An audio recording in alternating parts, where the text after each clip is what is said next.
Just getting rigged up here. Oh, pretty gorgeous day. Another kind of strange year where we're gonna have to just go out and feel our way around and figure out where exactly the bass are at in spawn / post spawn. Water temperature is 70 degrees, probably gonna go up through the day, and I am assuming that these fish are post spawn. And I'm also assuming that they're far enough post spawn where they're gonna be eaten, not necessarily funkified. But I still want to come at this with a variety of baits. I want one big bait so I can get maybe isolated big bite, recouping big female, and then something I can move fast. I do have a walking bait, Topwater, for some shallower flats and stuff like that. And you want to be rigged with some kind of finesse bait in case you got to milk a school over or they are a little lethargic. Just kind of guns a-blazing here, and then we'll let Alex, got a couple guys from Old Town with us today, doing some photography. We'll let them kind of probe around with chatterbait, spinnerbait, stuff like that, and counter fish.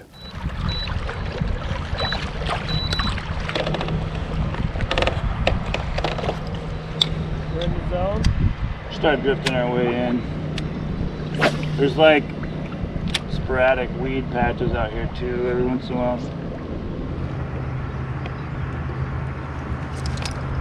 There we go. Oh yeah. Good one. Got a good one here.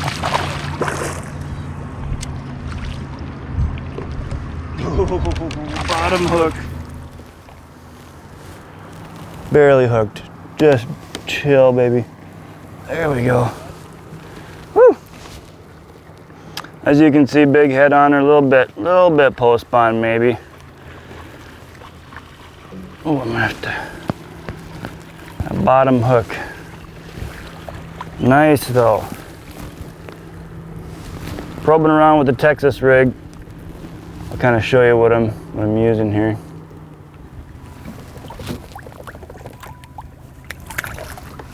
There we go. This here is a net bait mega big bopper, basically like a speed worm, right? I think when you get into that post spawn, I like to use a worm that has just a little bit more subtle action. So a bigger worm, subtle action, lightweight. I always like throwing a lightweight. Of course, that depends on how deep you're fishing. We're fishing 9-ish feet right here. So just a big, slow presentation is a good way to get those post spawners to eat it.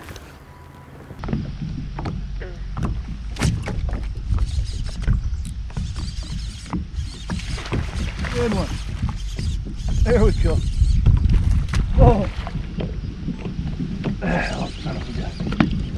Not a bad one. Come on with that business. Come on with that business. Oh, froggy fish. Woo. Come on with it. Oh, that hook's coming out. So be careful. Sometimes the blow-ups are bigger than they are.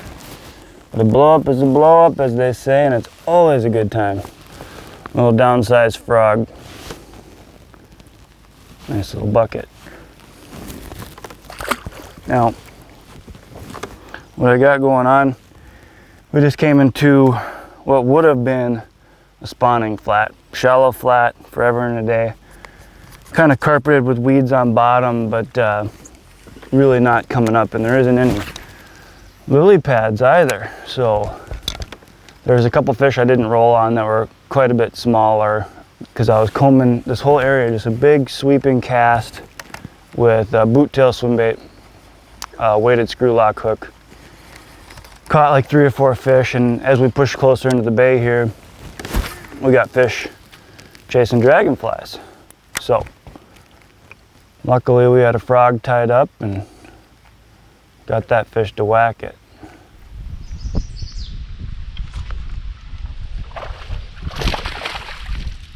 Oh, sweet.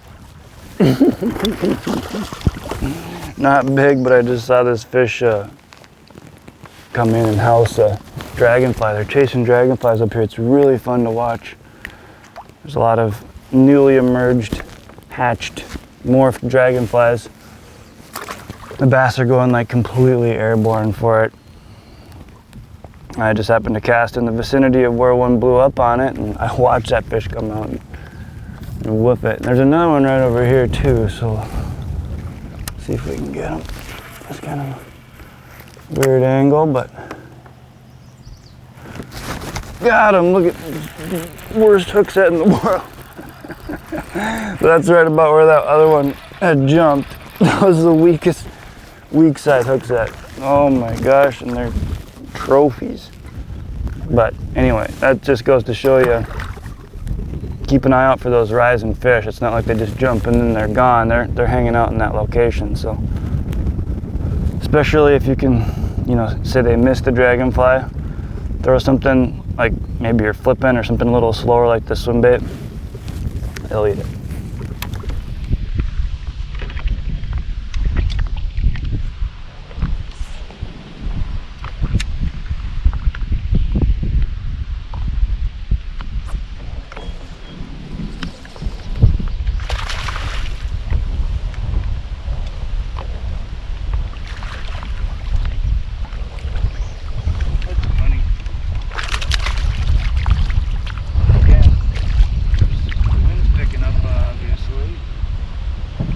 Just another visual bass. Like I said, there's a little clump of dollar pads here. Right at the end of it, I saw a fish bust on a dragonfly.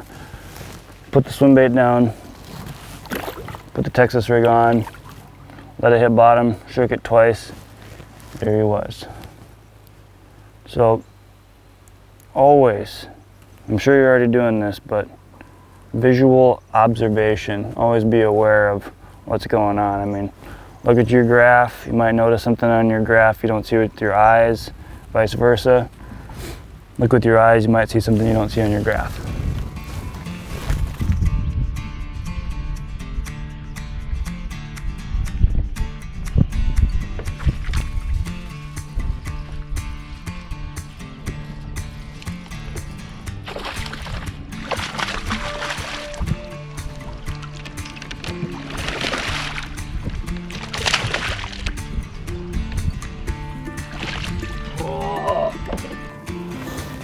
All right, so we got a Count Chonkula.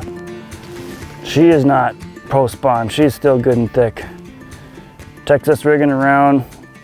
In fact, I think she might even have some eggs coming out right now.